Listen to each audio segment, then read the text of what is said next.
Hello everybody. तो आज हम लोग देखेंगे British policy of paramountcy. Policy of paramountcy में हमारी जनरली तीन पॉलिसी है, तीन चार, और उसको ही हमें देखना है, उससे ज़्यादा नहीं। तो फर्स्ट ऑफ ऑल पहले देखते हैं पॉलिसी ऑफ रिंग फेंस। तो पॉलिसी ऑफ रिंग फेंस किसने लाई थी? वॉरेन हेस्टिंग ने, ठीक है। एंड वॉरेन हेस्टिंग का जो टर्म था 1773 से 85 के बीच था। तो पॉलिसी ऑफ रिंग फेंस में जनरली ये था कि उसमें इंपॉर्टेंट पॉइंट्स हमें ये देखने हैं कि एक बफर जोन क्रिएट करना था, creating buffer zone to protect company frontier. मतलब उन लोग चाहते थे कि आप एक बफर जोन क्रिएट कर दीजिए कंपनी की फ्रंटियर को बचाने के लिए, और ये भी अपने ओन एक्सपेंसेस ऑफ रूलर, मतलब जो रूलर होते थे उनके साथ ये पॉलिसी अपनाते थे कि आप लोग खुद से जो है अपने ओन एक्सपेंस पे रूलर एक सब्सिडरी फोर्स डिप्लॉय करेंगे, ठीक है, उसका पैसा आप खुद देंगे। तो ये था पॉलिसी ऑफ रिंग फेंस में। अब इसको याद करने के लिए यही तरीका है कि वॉन किया रिंग के लिए। तो अभी मैं बहुत ज़्यादा डिटेल में नहीं एक्सप्लेन कर रहा हूँ क्योंकि हमको प्री कवर करना है, तो प्री के लिए इतना बहुत है। ये दो पॉइंट्स आपको पता रहेंगे तो आप प्री में क्वेश्चन जरूर अटेम्प्ट कर लेंगे। अब नेक्स्ट पे आते हैं हम सब्सिडरी अलायंस पे। सब्सिडरी अलायंस में लॉर्ड वेलेस्ली ने आया था, ठीक है, और इसका जो पायनियर था, सबसे पहले इसको स्टार्ट किया था डुप्लेक्स ने, पोर्तुगीज़ लोग, उन्हीं का इन्वेंशन था ये। तो पहले बात करेंगे इसमें क्या क्या चीज़ें हैं, हमें वो देखना है। तो सबसे पहले था कि to build an empire in India, इनको अपना एम्पायर इंडिया में बनाना था सब्सिडरी अलायंस के थ्रू। तो सबसे पहले इन्होंने भी कहा कि हम परमानेंट स्टेशनरी ऑफ ट्रूप्स, आप एक स्टेशनरी ट्रूप्स रखिए परमानेंट, और सब्सिडी पे करिए, हम जो ट्रूप्स रहेगी उसके लिए आप सब्सिडी देंगे मेंटेनेंस के लिए। एक आपका जो ब्रिटिश रेजिडेंस है हमारा हमेशा आपके कोर्ट में रहेगा। रूलर को कहा उन्होंने कि हमारा एक जो ब्रिटिश रेजिडेंस है वो आपके कोर्ट में परमानेंट रहेगा।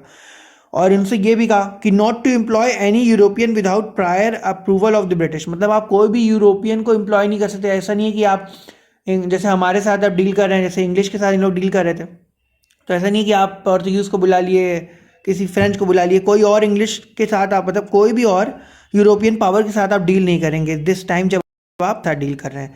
तो नॉट टू नेगोशिएट और consult any Indian ruler without consulting governor general. ऐसा नहीं कि आप किसी के साथ भी, कोई भी रूलर के साथ आप जाके बात करने लगे, जब तक आप गवर्नर जनरल से कंसल्ट नहीं करेंगे आप किसी भी पावर से बात करने नहीं जाएंगे। इन रिटर्न में क्या करेगी ब्रिटिश? इन रिटर्न में ब्रिटिश ये करेगी कि विल डिफेंड स्टेट, आपके स्टेट को वो डिफेंड करेगी, plus policy of non interference in internal matter, मतलब वो आपके इंटरनल मैटर में नहीं बोलेगी। तो ये सब्सिडी अलायंस के थ्रू ये सारी चीज़ें बात ही हुई। तो सब्सिडी अलायंस के थ्रू कैसे इन्होंने मतलब एनेक्स किया? तो सबसे पहले आपको पता है हैदराबाद किया, फिर उसके बाद धीरे धीरे और स्टेट, फिर मैसूर, फिर और स्टेट, फिर अवध, एंड लास्टली होलकर उन्होंने किया। तो इस तरह कुछ ये है, हैदराबाद, मैसूर, तंजौर, पेशवा, सिंधिया, राजपूत एंड भोसले। तो ये ऑर्डर आपको याद रखना रहेगा, एग्जाम में पूछ लेते हैं। अब बात करते हैं नेक्स्ट डॉक्ट्रिन ऑफ लैप्स की। तो डॉक्ट्रिन ऑफ लैप्स में लॉर्ड डलहौजी ने इसको लाया था। लॉर्ड डलहौजी 1848 से 56 तक उसका टर्म रहा।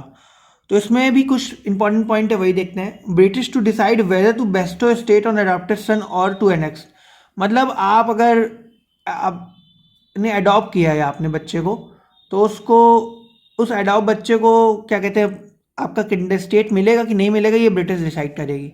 जैसे क्या होता था कि बहुत लोग के बच्चे नहीं होते थे तो वो अडॉप्ट कर लेते थे, लेकिन ब्रिटिश को तो किसी के पता भी एनेक्स करना था, तो वो नया पॉलिसी लेके चली आई कि डॉक्ट्रिन ऑफ लैप्स, मतलब अगर आपके बच्चे खुद के नहीं होंगे तो वो आपकी किंगडम लैप्स हो जाएगी और ब्रिटिश ले लेगी। तो कोर्ट ऑफ डायरेक्टर्स का फाइनल अप्रूवल देखते थे, even can over rule and annex, जैसे करौली का एनेक्सेशन हुआ था, इस तरह से सतारा, झांसी, नागपुर, जैतपुर, संबलपुर, भगत, अवध, ये सारी चीज़ें एनेक्स इन्होंने कर ली फाइनली। तो अब बातें करते हैं पॉलिसीज़ रिलेटेड टू अफगानिस्तान। तो अफगानिस्तान से रिलेटेड हमारी क्या क्या पॉलिसी थी? पहले लॉर्ड अकलैंड ने फॉरवर्ड पॉलिसी लाई। इसमें यह था कि प्रोटेक्ट करनी थी हमें अपनी बाउंड्रीज कहाँ से? रशियन अटैक से, चाहे हम ट्रीटी करके करें चाहे एनेक्स करके करें कम्प्लीटली। तो लॉर्ड ऑकलैंड की ये बात थी। उसके बाद जॉन लॉरेंस, वो थोड़ा सा इनएक्टिव था, मतलब मास्टरली इनएक्टिविटी उसने फॉलो करी। 1864-69 उसका टर्म था। वो कहता था आप फ्रंट में, हमको कुछ डिस्टर्बेंस नहीं चाहिए, वहाँ पे पीस चाहिए फ्रंटियर में, तो वहाँ पे कोई भी डिस्टर्बेंस ना हो, एज लॉन्ग एज रशिया, जब तक रशिया जो अफगानिस्तान में अटैक नहीं करेगी, Britain will remain out of Afghan. Britain भी अफगान को डिस्टर्ब नहीं करेगी, आप इधर अटैक मत करो, मैं उधर नहीं करूँगा। तो ये इनकी पॉलिसी थी जॉन लॉरेंस की। अब लास्ट में लिटन प्राउड रिजर्व पॉलिसी को फॉलो किया था। मतलब उसका एक साइंटिफिक टेम्पर था, स्फीयर ऑफ इन्फ्लुएंस, इसमें काम करना चाहता था, उसके जो 76 से 80 तक।